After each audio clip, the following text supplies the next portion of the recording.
Paz do Senhor a toda a igreja. Bem, vamos ficar de pé e vamos ler a palavra do Senhor. Convido você a abrir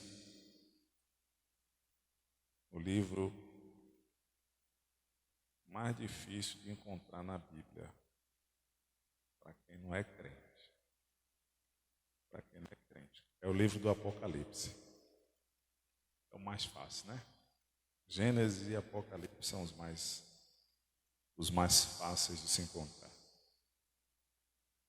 Capítulo 1.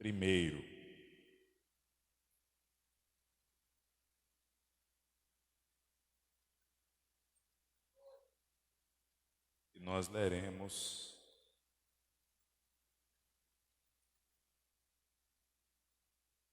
o primeiro versículo. Bem? Embora a gente esteja no último livro, nós vamos começá-lo do começo. Apocalipse capítulo 1, verso 1, diz assim: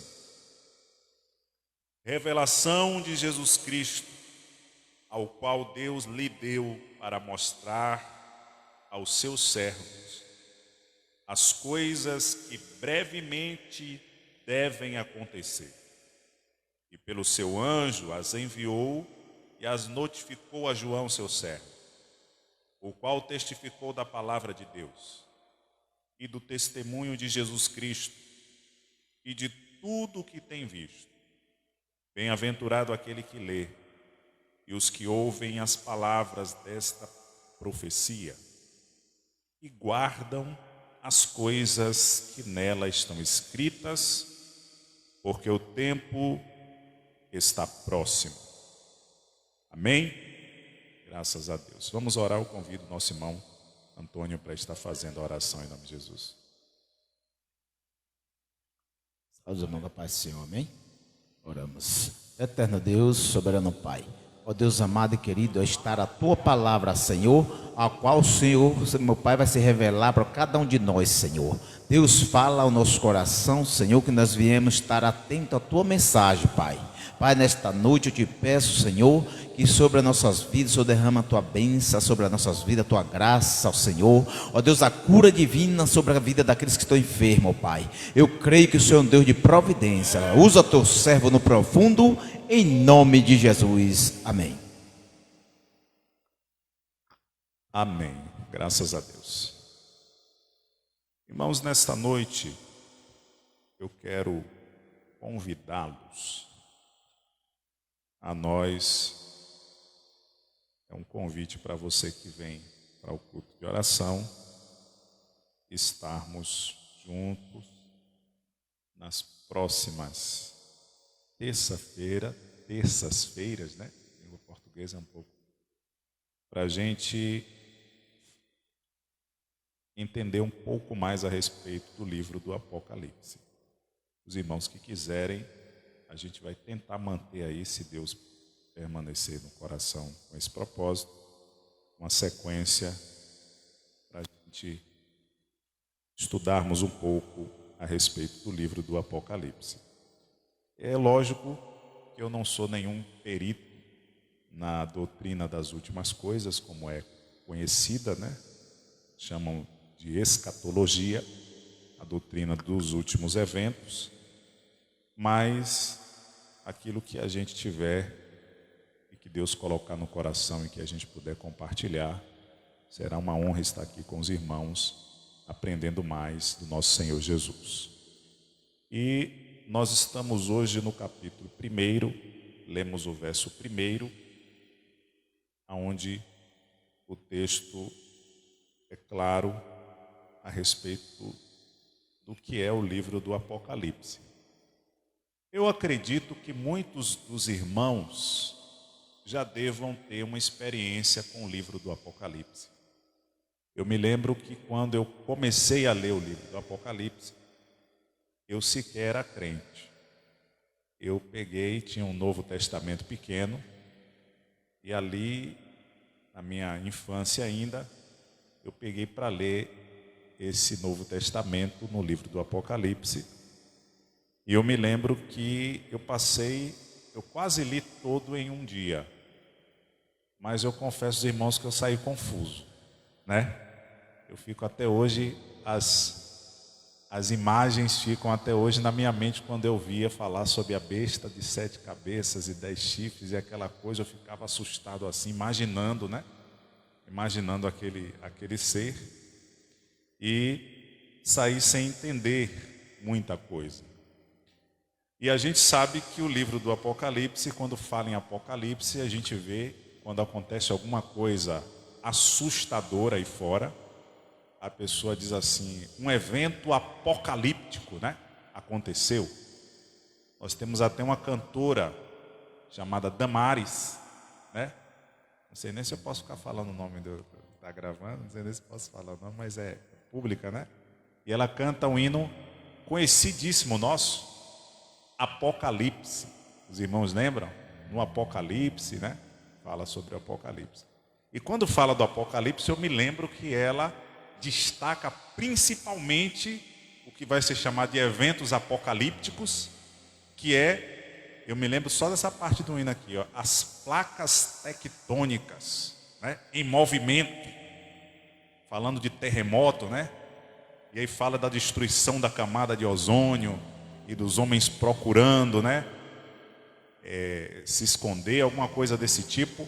Mas a gente sempre tem a ideia de que o Apocalipse é um evento assustador. E eu me lembro quando eu era mais novo e falava no Apocalipse, eu ficava assustado, né? Ainda mais que a minha primeira experiência na leitura foi traumática. Então, quando falava Apocalipse, eu abri os olhos assim, pensava logo em algo terrível. Mas a origem da palavra Apocalipse dentro da Bíblia, já começando no primeiro versículo, diz aí o quê? O que está escrito? Revelação de Jesus Cristo. Revelação de Jesus Cristo, e acrescenta ainda João, que é o escritor dessa carta, a qual Deus lhe deu para mostrar ao seu servo as coisas que brevemente hão de acontecer. Então agora a gente já olha o seguinte, mas espera aí, tem muita coisa ruim para acontecer, irmãos? Ainda tem. Mas será que é somente coisa ruim que está para acontecer? Se a gente olhar para o Apocalipse como o livro está focado em dizer que o que vai acontecer a respeito do mundo, da humanidade, das nações, dos ímpios, a gente diria assim, é muita coisa terrível. Mas a gente precisa entender que o livro do Apocalipse não foi direcionado para as pessoas que não conheciam o Evangelho. Ele foi escrito, e nós vamos ver no decorrer da leitura, de que ele foi escrito para uma comunidade ou para algumas igrejas ali. E Jesus deixou claro, olha, escreve para essas igrejas. E também no começo já diz assim, qual a finalidade desse livro? Mostrar aos seus servos. Então, se a finalidade do livro é falar para a igreja e falar para os servos de Deus, significa que o centro dessa mensagem já aparece já no primeiro versículo. Cristo Jesus, Deus, os servos de Cristo, os servos de Deus, João, que é o portador, e o anjo que revela a João. Então a gente percebe que a mensagem não é para as pessoas que não conhecem. A mensagem é para aqueles que conheciam. E a gente precisa entender que essa mensagem vai surgir em um período difícil. A tradição da igreja, os estudiosos acreditam que esse livro foi escrito provavelmente 90 anos ali depois de Cristo. O ano 90 ali. E nesse período havia um imperador, acredita que o imperador que dominava o Império Romano, os irmãos sabem que nesse período quem dominava o mundo, pelo menos o mundo conhecido, né, daquela região ali era o Império Romano, e era um imperador, não era mais Nero, os irmãos lembram que Nero tocou fogo em Roma e botou a culpa nos cristãos, e a partir daí começou uma grande perseguição aos cristãos. E aí veio um outro imperador que continuou a perseguição, que era o Domiciano. E esses imperadores, irmãos, eles eram terríveis, né? Por quê? Porque em Roma se fazia imagens para adorar o imperador, uma tradição, né, daquela cultura. E além disso, havia quase que um culto ao imperador. E quem participava desse culto ao imperador, né, venerava o imperador, ele estava demonstrando que apoiava o império, que era amigo do império. Mas aqueles que não aceitavam esse culto, eles eram tidos como subversivos, que era contra o Império Romano. E aí o que acontece? Os irmãos acham que os crentes tiveram facilidade ou dificuldade nesse período? Claro que muita dificuldade, porque a mensagem central dos cristãos era que Jesus era o único rei, o rei dos reis, o Senhor dos senhores, e o único que devia ser adorado era Deus por meio de Jesus Cristo, nosso Senhor. Agora imagine se naquela época, diz que Domiciano, ele mandou para fora de Roma os astrólogos para não prever o seu futuro, para não falar nada sobre o seu futuro, os filósofos para não questionar ele, e todas as pessoas que não aceitava como imperador, que não aceitava a sua figura divinizada, porque não era na cultura daquele período, houve 3 imperadores que foram além, porque antes, quando era que divinizava, que adorava, que fazia o culto, era quando os imperadores morria o imperador, faz uma imagem, e ali eles iam adorar, venerar. Mas esses 3 exigiram, ainda vivos, que eles fossem considerados divinos e que o culto a eles fossem feito. Então, eles, diríamos assim, passaram dos limites, né? Naquele tempo a gente poderia dizer hoje que eles passaram dos limites. E uma grande perseguição se deu aos cristãos. Muitos dos cristãos foram mortos. Muitos dos cristãos foram queimados com alcatrão. Alguns historiadores dizem que o imperador, ele pegava as pessoas que eram contra o império, colocavam em postes, queimava vivo e deixava lá queimando para iluminar durante a noite a passagem da via pública. Mas ainda assim, os cristãos permaneceram confiantes em Jesus, crendo que a mensagem que eles falavam não podia ser detida por nenhum homem nessa terra, e que nem mesmo o sofrimento, nem mesmo a morte iriam calar a sua voz de dizer que Jesus é o único rei, é o único salvador, e que ele é o único que deve ser adorado. João, segundo a tradição da igreja, diz que João houve tentativas de matar João. Lembrando que esse João aqui, há uma discussão, a gente não vai entrar no mérito, se seria o João que escreveu o Evangelho. Grande parte acredita, eu particularmente acredito que esse João que escreve o Apocalipse é o mesmo que escreveu o Evangelho de João. E se ele é o mesmo que escreveu o Evangelho de João, ele também passou pela perseguição. Mas Jesus, lembra daquele episódio em que Jesus fala para Pedro: ó Pedro, vão pegar você, vão cingir você.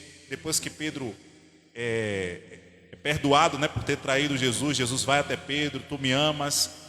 Fala 3 vezes com Pedro. Pedro diz: eu te amo. Jesus vai e apacenta as minhas ovelhas. Aí Jesus fala para Pedro: olha, vão te cingir, vão te levar para onde você não quer, falando sobre o fim, sobre a sua morte, como ele haveria de morrer. Aí Pedro olha e diz assim: e o que é que vai ser daquele ali? Que era João. Aí Jesus diz assim: Pedro, o que é que você tem a ver com a vida de João? Se eu quiser que ele viva até que veja o meu reino vir sobre as nuvens, o que é que você tem a ver com isso? E criou-se a ideia de que João não iria morrer. E a tradição cristã diz que, de fato, João passou por tentativas de morte. E uma das mais fortes é que diz que ele foi lançado em um caldeirão de óleo fervente e não morreu. Então disseram assim: olha, vamos pegar ele, já que ele é ruim de morrer, né? vamos fazer o seguinte, vamos mandar ele para uma prisão, vamos exilar ele, né? Vamos colocar ele na ilha que foi chamada, segundo está aqui no verso 9, na ilha de Pátimos, onde João diz aqui, eu, João, que também sou vosso irmão e companheiro na aflição. Ele dá testemunho de que ele era companheiro nas mesmas dificuldades dos irmãos. E ele fala no reino e na paciência de Jesus Cristo, estava na ilha de Pátimos por causa da palavra de Cristo e por causa do seu testemunho. Ele estava preso. E foi justamente nessa prisão, na ilha de Pátimos, que Jesus Cristo aparece a ele, lhe dá a revelação e pede que ele escreva esta revelação que ficou não só para aquelas igrejas, mas também para todos nós até o dia de hoje. E a gente precisa entender que nesse capítulo 1 ele fala aqui revelação de Jesus Cristo, ao qual Deus lhe deu para mostrar as coisas que brevemente hão de acontecer. Uma coisa interessante, irmãos, é que a revelação de Deus, porque a palavra Apocalipse, né, vem uma palavra que é a mesma palavra que tirar o véu, revelar. E nesse caso, Jesus Cristo é o único que tem a revelação. Se nós olharmos, existem muitos homens e mulheres que poderiam dizer assim, tem revelação, tem gente que a gente até diz assim, tem pessoas que têm dons de revelação, né? E revela coisas sobre a vida, sobre o futuro, até sobre o passado, né? Mas eu quero dizer que João considera aqui como não uma revelação e não revelações. Ele considera como a revelação de Jesus Cristo que foi dada por Deus. E a gente precisa entender que existem várias pessoas que podem dizer assim, Deus me revelou, mas o único que tem a revelação plena, permanente e profunda a respeito do nosso futuro se chama Jesus. Ele é o único, irmãos, que pode olhar, que nós podemos dizer assim, ele não só tem, ele é a própria revelação de Deus para nós. E é interessante porque essa expressão, o qual Deus lhe deu, alguém pode dizer assim, mas vem cá, mas Jesus não, já que Jesus sabe de todas as coisas, que ele é onisciente, precisava Deus lhe dar a revelação? Né? Precisava Deus lhe dar a revelação? Ele não podia por si mesmo ter a revelação de Jesus Cristo e pronto? A gente precisa entender que Jesus não vem ao mundo para se autopromover. Jesus não veio ao mundo para se glorificar. Jesus veio ao mundo para glorificar a Deus, para glorificar ao Pai, para fazer a sua vontade, para nos ensinar a obediência, para que quando ele ascendesse ao céu e estivesse na glória, aleluia, ele pudesse ter, aleluia, a autoridade para falar conosco. Por quê? Porque a Bíblia diz que ele aprendeu a obediência. E por que ele aprendeu? Irmão, quem manda, quem nasce mandando, só vai entender o que é ser obediente se ele se colocar no lugar daquele que é mandado. E é isso que Jesus faz. Ele cria os céus, a terra, ele está junto com Deus criando o mundo. A Bíblia diz que o verbo no princípio estava com Deus. Ele fez todas as coisas, mas ele desce, se encarna, se faz servo, aleluia, se faz humilde, vai sofrendo até a morte de cruz. E a Bíblia diz assim, Paulo escreve dizendo assim, tenha em vós o mesmo sentimento que houve em Cristo Jesus. Em outras palavras, ele está dizendo assim, olha, se Jesus, que era em forma de Deus, ele se esvaziou de si mesmo, se fez homem, se fez servo e morreu humildemente, quem é você e quem sou eu para tentar se autopromover? Jesus é aquele que deve brilhar no nosso meio, é aquele que deve ter a evidência no nosso meio. Por quê? Porque Deus só se revela ao mundo através de Jesus. Se Jesus está em nós, Deus está se revelando em nós também. Lembra daquela expressão de Jesus? Vocês são a luz do mundo, e não se pode esconder uma luz debaixo, mas se coloca em cima. Para quê? Para que ilumine a todos. E aí ele diz assim: e que a vossa luz resplandeça diante dos homens, para que vejam as vossas boas obras e glorifique ao vosso Pai que estás nos céus. Então Jesus ensina isso, e por isso a revelação aqui não é a revelação dele mesmo, não é revelação para ele mesmo, mas é a revelação que ele recebeu de Deus. E ele recebendo de Deus essa revelação me faz lembrar que em Mateus no capítulo 11, no verso 25 em diante, você vai ver, e esse texto está bem próximo daquele texto que Jesus diz assim: aprendei de mim, né, que sou manso e humilde de coração.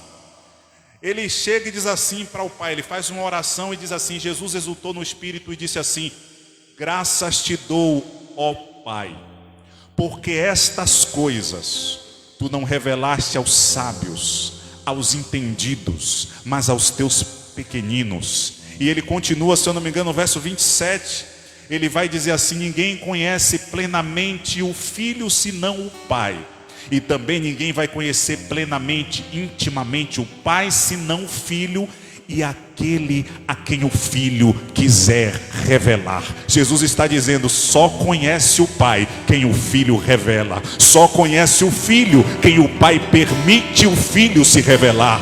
A revelação de Deus, Jesus se gloria dizendo: Pai, eu te agradeço, porque a tua revelação não está na sabedoria do homem, a tua revelação não está naquilo que o homem possui, não está na sua, aleluia, no seu estudo, na sua força. A revelação do Senhor está com aqueles que aceitam que só no Filho de Deus, Deus se revela, o Pai se revela plenamente. E é o que Jesus deixa claro: o Pai só se revela plenamente no Filho. E é interessante que João, ele confirma isso no seu evangelho, quando ele diz assim: ó, ninguém jamais viu a Deus. Quem é que pode dizer assim: eu vi Deus? O Pai. Nenhum homem, irmão. Até aqueles que acharam que tinham visto a Deus, o Pai, que foi o caso de Isaías: eu vi o Senhor assentado em seu alto e sublime trono. Depois aparece lá dizendo assim: aquela revelação era a revelação do Filho de Deus. Ninguém jamais viu a Deus. Mas o texto diz assim: mas o Deus unigênito, que estava no íntimo, no seio do Pai, este se deu a conhecer, este se revelou a nós, este foi revelado e revela o Pai a cada dia nas nossas vidas. Ninguém conhece a Deus se não for por meio de Jesus, pois Ele é a revelação direta de Deus. E João deixa claro: a revelação é de Jesus, e quem deu foi o Pai. E agora ele diz assim: mas ele não deu para promover o Filho, ele deu para um propósito, porque o Filho já estava glorificado, e essa revelação tem um propósito, e o propósito é o seguinte: ele deu, o próprio texto diz, para mostrar aos seus servos as coisas que em breve haverá de acontecer. A gente precisa entender, irmãos, que Deus não gosta de surpreender a gente. A gente acha que Deus é aquele que gosta de nos surpreender com situações, com coisas que acontecem na nossa vida, que a gente fala assim: Deus, e agora? Por que o Senhor permitiu isso acontecer? Eu não sabia, Senhor, se eu soubesse que era assim. Deus não quer nos surpreender. O desejo de Deus, e se for para nos surpreender, é sempre com coisas melhores do que o que a gente pede. Jesus Cristo, ele diz assim: vocês não me pediram nada, peça para que o vosso gozo se cumpra. Em outra expressão, Paulo diz assim, ó, que Deus pode nos dar infinitamente mais do que tudo aquilo que pedimos ou imaginamos. Se existe uma coisa pela qual Deus quer nos surpreender, é com o bem. Mas o texto diz que a revelação vem por meio de Jesus para nos mostrar as coisas que vão acontecer. Um dos textos sagrados, a gente precisa entender em Amós capítulo 3, verso 7. É um texto conhecido que diz que Deus, Ele não faz nada sem antes revelar aos seus servos e profetas. Deus não faz nada sem antes revelar aos seus servos e profetas. Irmãos, sempre Deus vai lhe dar alguma fagulha, algum vestígio, algum toque, alguma sinalização de alguma coisa, principalmente sobre aquilo que pode prejudicar a sua vida espiritual. Deus sempre vai lhe revelar. E a gente precisa entender, claro, que para isso acontecer a gente precisa buscar, a gente precisa ter uma vida de oração. Mas o desejo de Deus é sempre revelar as coisas antes que ela aconteça, para que a gente se prepare para o momento em que ela acontecer. E é interessante porque o livro do Apocalipse está sendo escrito em uma das igrejas que vai ser endereçada, porque manda escrever as 7 igrejas, em uma das igrejas vai vir uma advertência importante, na igreja de Esmirna, se eu não me engano, deixa eu ver, é essa mesmo. Diz assim: nada tema das coisas que há de padecer. Isso está no capítulo 2, no verso 10. Eis que o diabo lançará alguns de vós na prisão, para que sejais tentados, e tereis tribulação de 10 dias. Ser fiel até a morte, e dar-te-ei a coroa da vida. Estava para vir uma tribulação, irmãos, mas Deus é tão misericordioso que Ele vai e diz assim: olha, vocês vão passar por tribulação. Tem um laço armado para vocês, tem algo preparado para vocês, e é para fazer vocês caírem, mas eu já estou advertindo a vocês: a tribulação vai vir, ela vai ser de 10 dias, mas eu garanto para você que quem for fiel, aleluia, receberá a coroa da vida. Louvado seja Deus. E a gente sabe, irmãos, que quando a gente já está sabendo que vai passar por luta, a gente se prepara antes, né? Mas quando a gente não está sabendo que vai passar por luta, muitas das vezes a gente pode trocar aquela oração, né, por um passeio na praia, aquele jejum por um domingo na churrascaria, né? E a gente pode simplesmente estar desapercebido quando for surpreendido. E o que Jesus faz? Ele avisa antes, para que a gente não seja pego de surpresa, para que estejamos preparados. Louvado seja o nome do Senhor. E é interessante que nessa mesma frase diz assim: as coisas que brevemente devem acontecer. E me chamou a atenção 2 palavras aqui. A primeira é a expressão devem acontecer. Se fosse uma incerteza de João, ele diria assim: essas coisas podem acontecer, pode ser que aconteça, é possível que aconteça, mas ele diz assim: deve acontecer. É como se ele dissesse assim: ó, está determinado para acontecer, está certo para acontecer, essas coisas têm que acontecer. E outra coisa que ele diz aqui que dá um peso maior a essa expressão é brevemente. Ou seja, essas coisas têm que acontecer e elas não vão demorar muito não. Elas vão acontecer brevemente. Elas vão acontecer rapidamente. Elas estão muito perto de acontecer. É certo que elas vão acontecer e não vai demorar. E alguém pode retrucar imediatamente dizendo assim: mas irmão, não é uma contradição de João. Ele escreve isso há 2000 anos atrás. Ele disse que era certo e que era breve para acontecer. Mas já tem 2000 anos. Primeiro, aqui alguns eventos aconteceram muito breve mesmo. Alguns eventos do livro do Apocalipse, que foi adereçado para aquelas igrejas, aconteceram naquele período de tempo, muito breve. Mas a gente precisa entender também que outros eventos desse livro estão para acontecer nos nossos dias. E essa palavra brevemente ainda ressoa no nosso coração e ainda serve de alerta para nós. E talvez alguém possa dizer assim: mas 2000 anos atrás, será que não tardou a promessa? E aí faz lembrar que em 1 Pedro, o apóstolo Pedro escreve no capítulo 3, e ele vai escrever já alertando que nos últimos dias, deixa eu ver se eu vejo aqui o texto, o verso 4, deixa eu ver, 2 Pedro 3, e aí tem o verso 3 e 4, depois o 8 e o 9, e olha o que diz: sabendo primeiramente isso, que nos últimos dias virão escarnecedores, andando segundo suas próprias concupiscências e dizendo: onde está a promessa da sua vinda? Porque desde que os pais dormiram, todas as coisas permanecem como desde o princípio da criação. Ou seja, eles estão zombando, dizendo assim: e cadê essa promessa? E cadê esse Jesus que não volta? E cadê esse brevemente de João, que diz que é brevemente certo de acontecer, e 2000 anos já se passaram e nada aconteceu?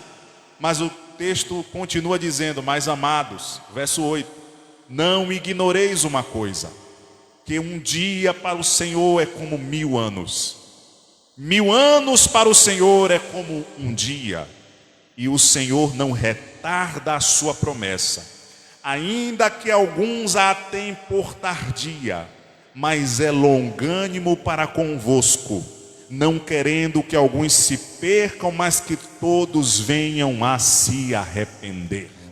E o que é que ele está dizendo aqui? É que quem zomba dessa promessa, achando que ela é tardia, na verdade deveria glorificar a Deus. Por quê? Porque essa promessa não chegou, significa que ainda dá tempo dele ser incluído, ainda dá tempo dele se arrepender, significa que Deus ainda está sendo longânimo, querendo que ele seja incluído junto com aqueles que vão ser remidos, que vão ser salvos.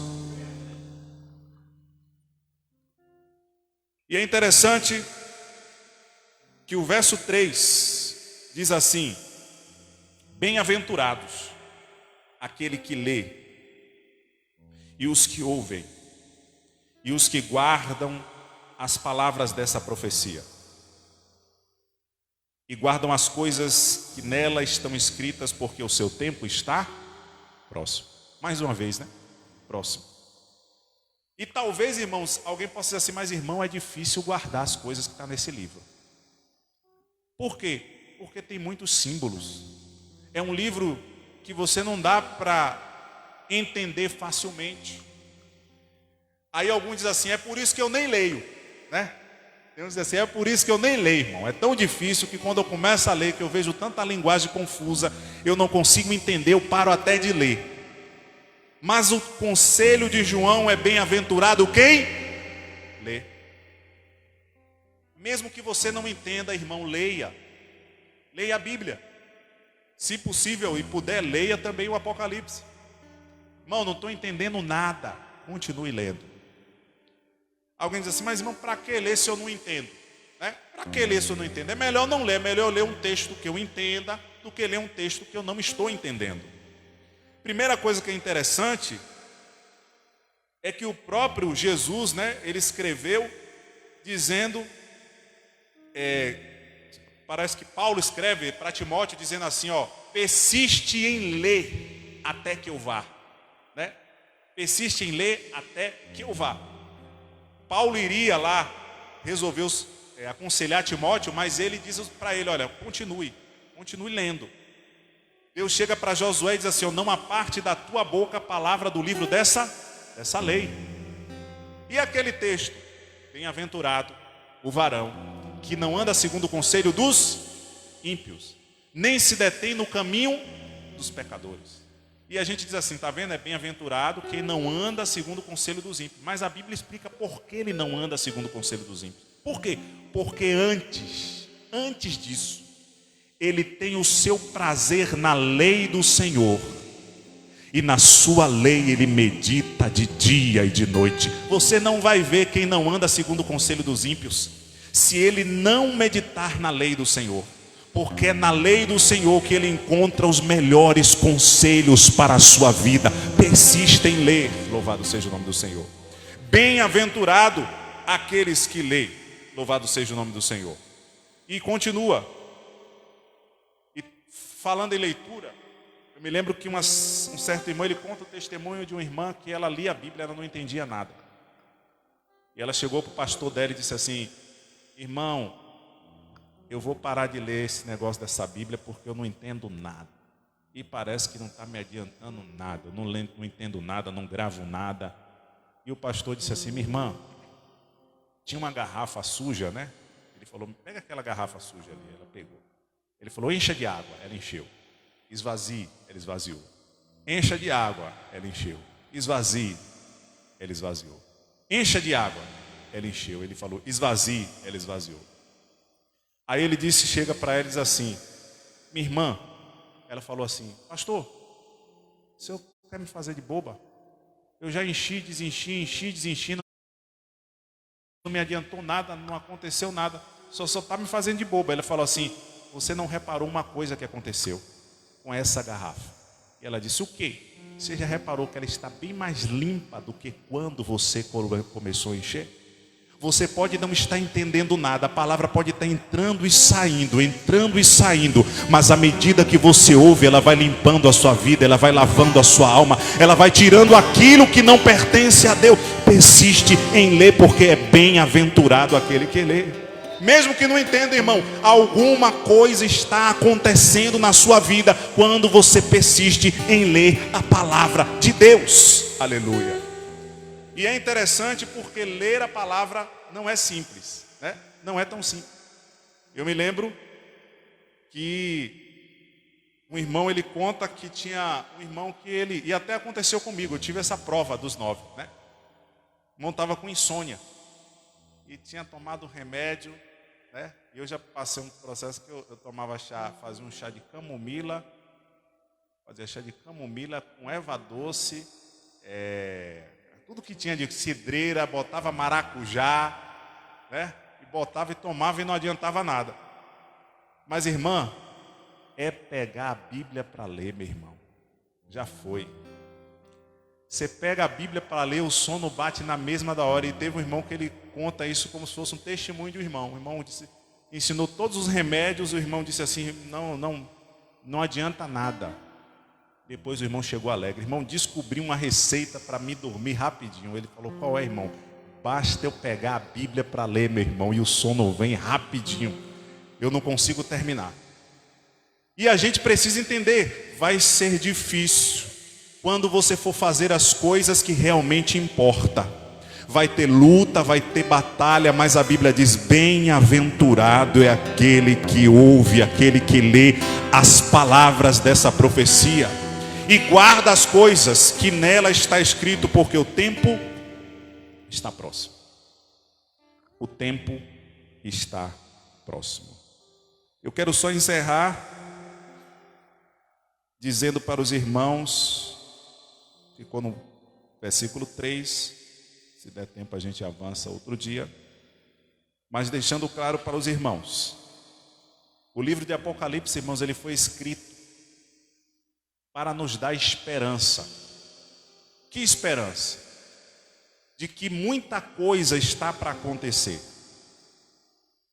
Mas Deus não perde o controle da história do mundo. É interessante porque nesse mesmo contexto aqui, no verso 5, ele vai dizer da parte de Jesus, que é a fiel testemunha. E aí, por que fiel testemunha? Quando a gente arranja uma testemunha, a gente sempre sabe que quanto você aceitaria uma testemunha que não viu, que não participou, e que sabe por terceiros de um evento, de alguma coisa, de algum ocorrido, você aceitaria? Aceitaria, mas teria força, teria peso essa testemunha? Quando a gente diz assim, ó, eu falei aquilo, eu fiz aquilo, mas mão ruim é testemunha.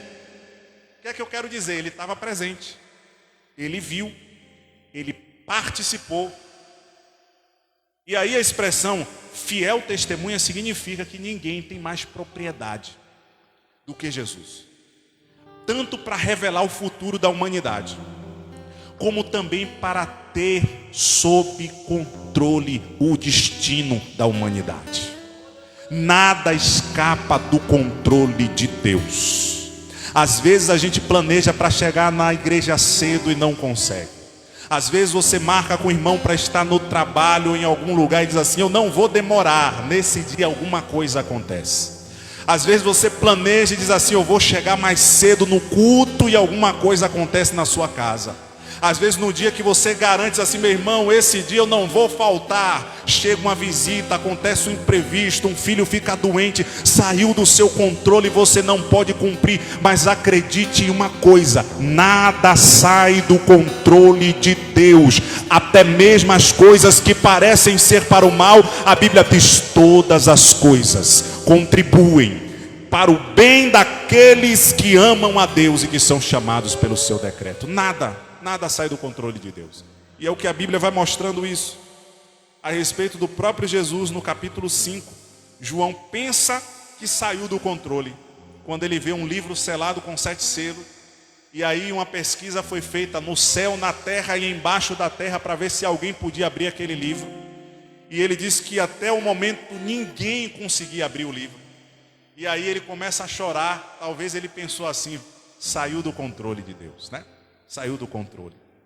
Mas alguém chega para ele e diz assim, João, não chores. Eu poderia traduzir dizendo assim, tudo está sob controle. Por quê? Porque tem um que morreu e que ressuscitou. O leão da tribo de Judá, a raiz de Davi, ele é digno de abrir o livro, de desatar os selos. O controle da humanidade, o destino está nas suas mãos. Quando você lê o livro de Apocalipse, você vai ver muita coisa terrível acontecendo no céu, na terra. Você vai ver figuras que talvez você não entenda, mas sempre você vai ver uma coisa. Você vai ver Deus reafirmando que Ele tem o controle sobre a história do homem. E se Ele tem sobre a história, Ele tem sobre as nossas vidas. E nós podemos confiar de que fazendo parte da igreja do Senhor, nós estamos sob controle de Deus. E aí vale lembrar uma advertência feita também nesse mesmo livro, no capítulo 17, o verso 10, que fala, é o 14, o verso 14, que diz assim, estes, falando da besta, do falso profeta, do anticristo, né? Fala assim, estes combaterão contra o cordeiro, e o cordeiro os vencerá, porque ele é Senhor dos senhores. Ele é o Rei dos reis. Mas olha que coisa interessante está na parte final. Vencerão os que estão com ele, os chamados eleitos e fiéis. Vai ter combate, vai ter luta, vai se levantar, o inimigo vai tentar, mas a Bíblia diz, se você está do lado certo, com a pessoa certa, se você está com Cristo, Ele vence e você também vence com Ele. Amém? Graças a Deus.